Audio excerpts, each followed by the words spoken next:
So today's we will see about pattern.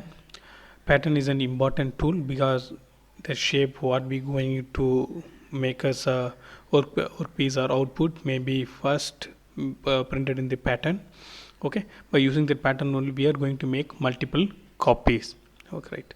So in this slide you can see what is the usage of pattern. Initially we have a pattern. Okay, drag and copy, nothing but bottom side is drag, top side is copy. It's a split pattern. We have two pieces, right? So first we have to take this pattern and we are put it in the sandbox, and drag pattern will be placed in the drag box, and copy pattern will be placed in the copy box. Then after that we are going for molding process. Then finally we are going to, after the molding process, we will remove the pattern. After that we will get that perfect shape or the cavity what we want. Later we'll going for aligning these patterns and the box, cope and track box. Later we'll go for casting. So now you can understand what is the usage of pattern. Here I have explained the different type of geometry that is reassembled here. Okay, now what are the functions of pattern? First, you should give the clear cut shape, right? So what is the shape we need? It should be made in the pattern, and after the molding it should give, right? So it may have many projections like this, core prints, etc. Okay, if we need, it is able to place the core in the pattern, right? I will show you in some slides and how we are placing the core.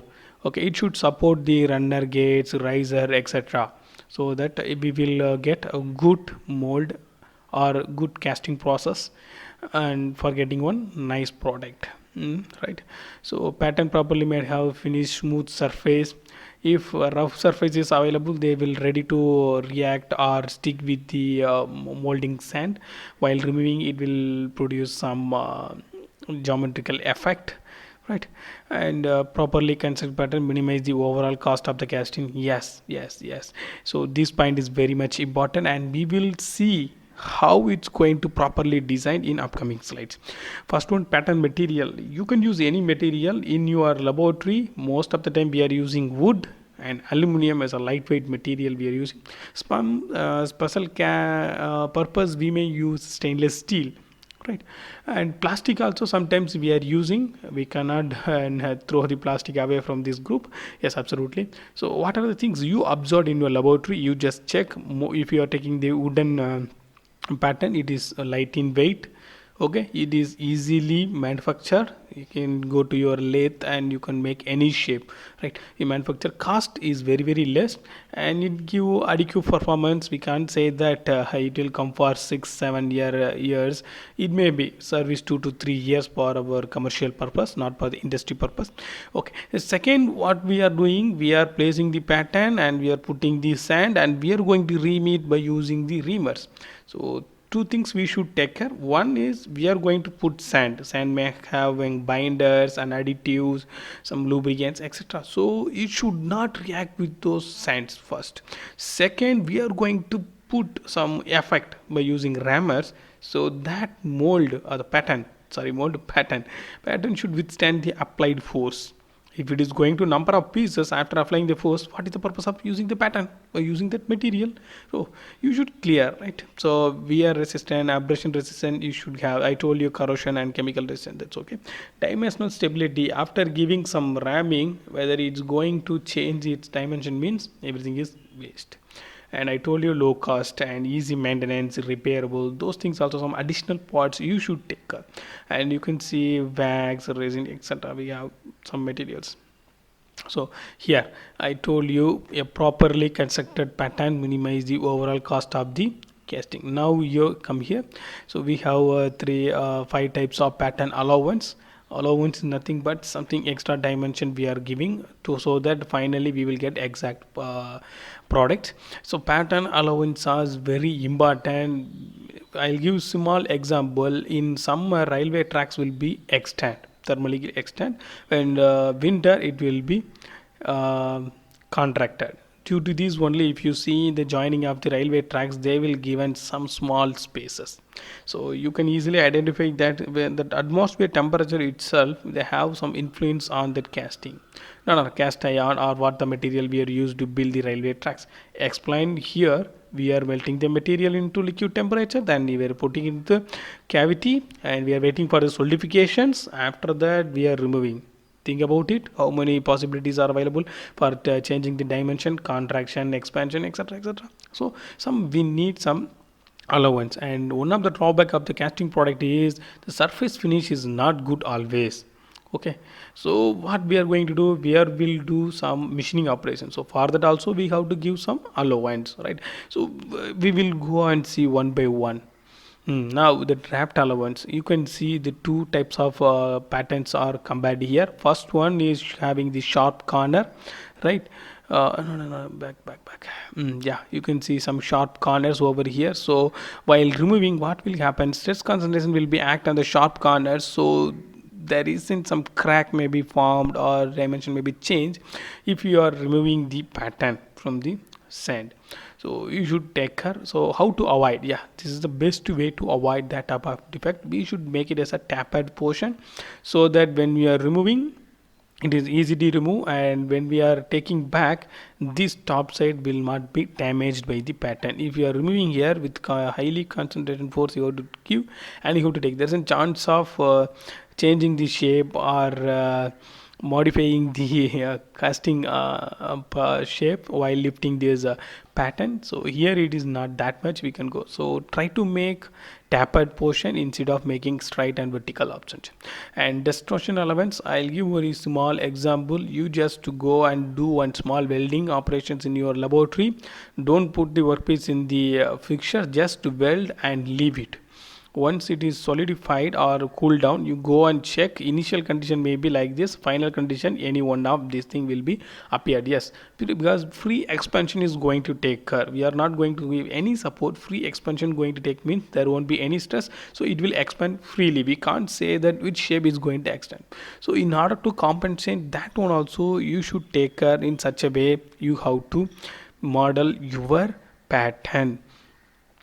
So another one, machining allowance, I have told. See, this is the original part. Okay, once we casting process over, we are taking this, and after that we are going to do some machining, and this much amount of material is going to removed from the pattern.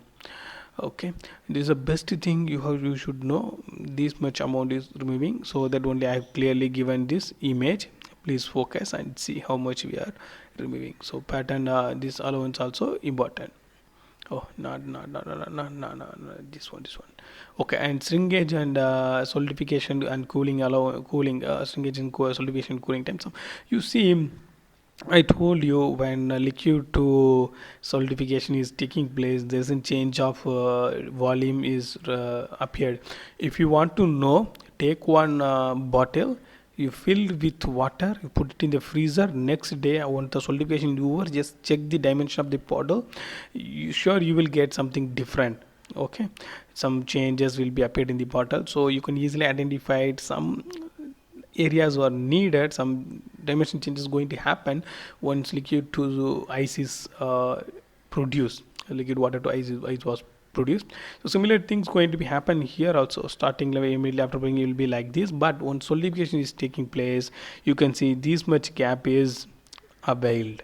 Okay, so this is what I am trying to tell. You should take care, because we need how much, that's a question, depend on what only you have to do. Now, types of patterns, there is lot of types of patterns are available. According to our usage and convenience, we have to use and we have to choose. So if any components can be produced within single piece, you can use single piece pattern. As you can see, within two pieces, yes, dumbbells are easily manufactured by two-piece pattern, so you can do like this, not a problem. And if you're going to make any complicated shapes with sharp corners for thin, you can go for shell. Sorry sir, I going for some mass production, I need 10 to 12 pieces of the similar component we need to make it a single item, means go for skeleton, no problem, multiple. And you can go for match plate also. So top and bottom side, a track and cope will be separated by match box we are placing. After that we have to go for sand casting process, right? So if you want, you can go for multi-piece. 3 pieces are available. You can see some guide pins are available. By using these guide pins only, we are going to align it properly. right? By using this proper alignment only, we going to remove most of the defects. And upcoming slides, or maybe a sixth or seventh part, I will upload the defects. That time you can understand. And you can see loose piece pattern. These blue color pieces are loose piece. Whenever you want, you can remove it after the casting process. Okay, each patterns have their own advantage and limitations. You can see sweep, you can make a small thin section. After that you can make 180-degree rotation as like this, so that you will get a shape. But this is applicable to axis symmetric component, not for irregular shapes. If you are going for irregular shape, you can go for match plate patterns or multi-piece patterns, etc. Okay, and you can see I have given some extra additional details. I love to thank the websites, those who posted these type of images. This is very helpful for us right now for learning purpose. You can see skeleton pattern. Within one attempt we can finish entire components, maybe like railway engines, I forget that name, chassis. Yes, that may be built by using skeleton pattern. Within one attempt we can make. And you can see dumbbells, which is easily made. Here also we have guide pins, so that it will each made with each other perfectly. And loose piece pattern, A and B will be loose piece, we have to remove it laterally. And single piece T bolt, it's not better. Okay, sweep patterns, as you can see, sweep and rolling actions is shown in this direction, so we're going to rotate like this. Okay, and fellow patterns, nothing but very easy. If you want, you can compress the area, going to make the shapes. And patterns and match plate pattern, you can see there is two pattern, the two split pattern have been taken. We are using a match plate, and after that we are putting the plate over here and we are making. And one more things, you can see some plastic materials and other things are used, and by using that they have casted this product as output. You can see it's a wooden pattern, right? Hand wheel casting, in the two pieces they have taken one piece, two piece, then cope and track box have been molded, and they have exactly matched with each other. Then we are going for casting process. Finally we have taken this on wood, this on plastic. I want to show some example, because front slide I have clearly told we are using stainless steel, wood and rubbers, so that I'm giving some examples over here, so you guys have been clearly understand the patterns. And now we are going for core is an important part, because as you can see, if you want to produce any hollow section, we need to fill this gap, or else molten metal will come and occupy the space. So for that we have to make core. So we have to take the core box. Okay, don't think that the core is always in cylindrical shape. My taper portions also available.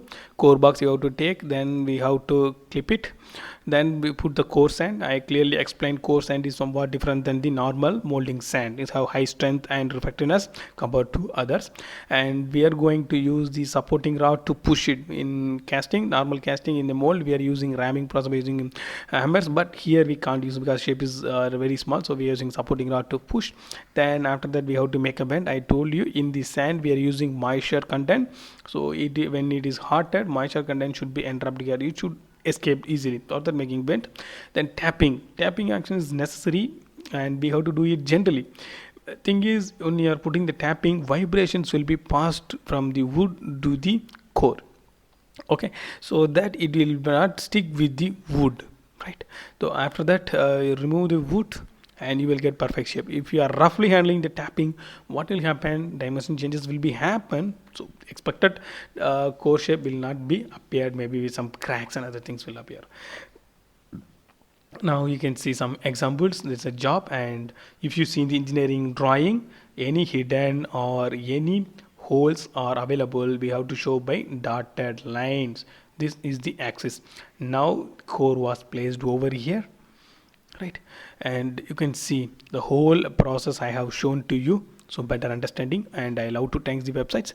You can see spur and pattern has been placed, and we are going to ram after putting the sand, and we are taking the core, we are exactly placing on that location, because this is the core we are going to place, and we are placed removing and we are placing. Okay, we are using supporting items to remove that core. So after that we are going to place, and we are going to match this thing. Later we are going to pour the material, we will get a good casting. So students, thanks for watching, and please do the like, share and subscribe. So okay, so that only if you are subscribed, I will love to do more and more video clips for you. Okay, thank you.